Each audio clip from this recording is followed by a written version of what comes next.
I'm going to be talking to you about cells for success. I want to talk to you about why we do cells at Generations Church, and this message is particularly for Generations Church. If you're a visitor and you don't like it, come back next week. Give us another chance. And I won't be here next week, and so you'll probably like it more if you don't like it today. But I didn't grow up in church, so I don't like church. I didn't like church when I was younger, and I don't like church now. And when our church starts to lean toward being like other churches, it makes me not like it and not want to be here either. You might be thinking, man, what the heck are you talking about? You're supposed to make me feel better about myself. Wrong church. I want to help you to live for Jesus, and then you'll have a reason to feel better about yourself. Amen? And so what's the purpose of having church, And why do we do what we do at Generations? When you come, you see the lights and the music, and you see everything, and it's cool. But I want you to know, that's not Generations Church. Generations Church is a cell church. The life of the church is in the cell. This is not the engine. This is the win component. We bring people here, we preach the word, we worship together. This is the place where we invite people, they come and they can come to know the Lord. But I want you to know that if you've only seen this, you haven't seen Generations Church. If you haven't been to a cell yet, you don't know anything about Generations Church. And so where do we find church? We find church in the cells. That's where it happens. Man, Generations is just another church. No, it's not another church. It's different than anything you've ever experienced in your life. You need to go to the cell and find out what your purpose and your destiny is. It's being connected to a group of believers, of people that you share your life with. Real friends, real relationships, accountability where somebody can say, dude, you are jacked. So why do we do cells at Generations? Because it is the New Testament model. It is the model that Jesus set for us. Jesus chose 12. Let me tell you this really cool story. Numbers chapter 11, verse 10 through 17. It says, then Moses heard the people weeping throughout their families, everyone at the door of his tent. And the anger of the Lord was greatly aroused, and Moses also was displeased. So the people were crying. God's mad. Moses isn't mad. He's mad at God. God's mad at the people for crying. Moses is mad at God for making him in charge of people who are crying. So Moses said to the Lord, why have you afflicted your servant? Why have I not found favor in your sight? That you have laid the burden, say burden. That you have laid the burden of all these people on me. Did I conceive all these people? Did I beget them that you should say to me, carry them as your bosom as a guardian carries a nursing child to the land which you swore to their fathers? Where am I to get meat to feed all these people?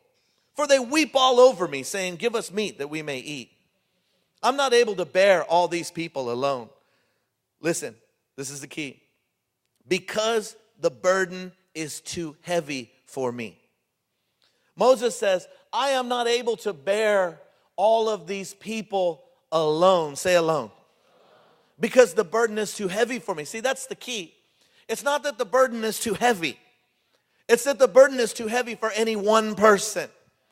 Moses is telling the Lord, I can't do this by myself. It's too much. It's like watching NFL. 40,000 people in dire need of exercise.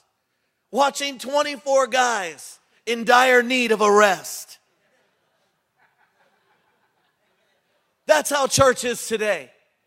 Multitudes who are in dire need of doing something for God. Watching a few people run around who really need a break.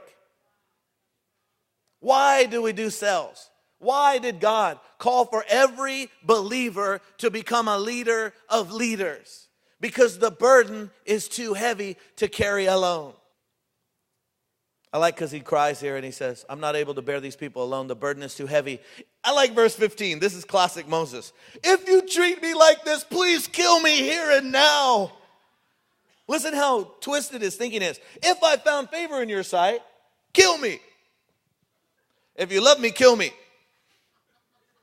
How many people know Moses is in an emotional condition right here? He's not making sense. He's out of control, right? So the Lord said to Moses, dude, take it easy. No, he didn't say that.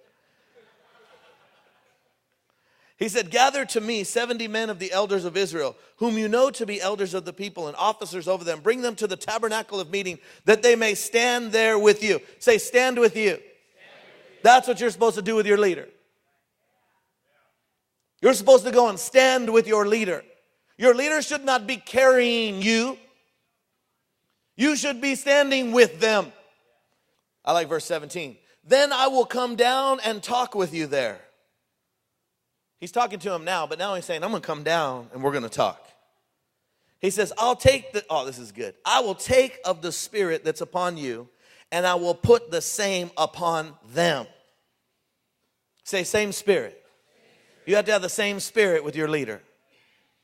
And they shall bear the burden of the people with you, that you may not bear it yourself alone. There it is right there. How beautiful is that? The burden is too heavy for me. I'm going to get 70 people who will stand with you. I'm going to take a measure of the Spirit that's on you, the same Spirit, and I'm going to put it on them so that as you stand together, that they can bear the burden with you. See, the answer isn't that we can't bear the burden. The answer is that we need help to bear the burden. Amen? How many people want to win the multitudes? Well, we can't just win them. We have to disciple them. We can't do it by ourselves. We need you to do it. Which means somebody's got to stop carrying you. And you got to be interested in carrying somebody else.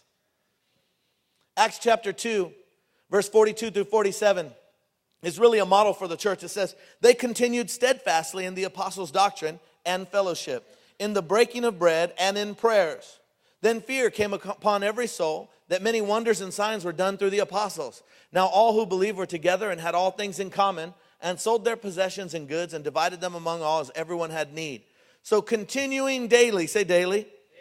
Listen, with one accord in the temple, say temple. And breaking bread house to house, say house to house. See, there's the picture of the church, the temple and house to house, amen? They ate their food with gladness and simplicity of heart, praising God, having favor with all the people, and my favorite part, and the Lord added to the church daily those who were being saved. Come on, somebody. Now, I don't know about you, but I believe the Bible when I read it, and I believe if we do what it says, we get the results that it promises. Amen? Go to the house, study the Bible, pray, have communion, minister to people. You're going to see signs and wonders, you're going to see miracles, and you're going to see people getting saved every week.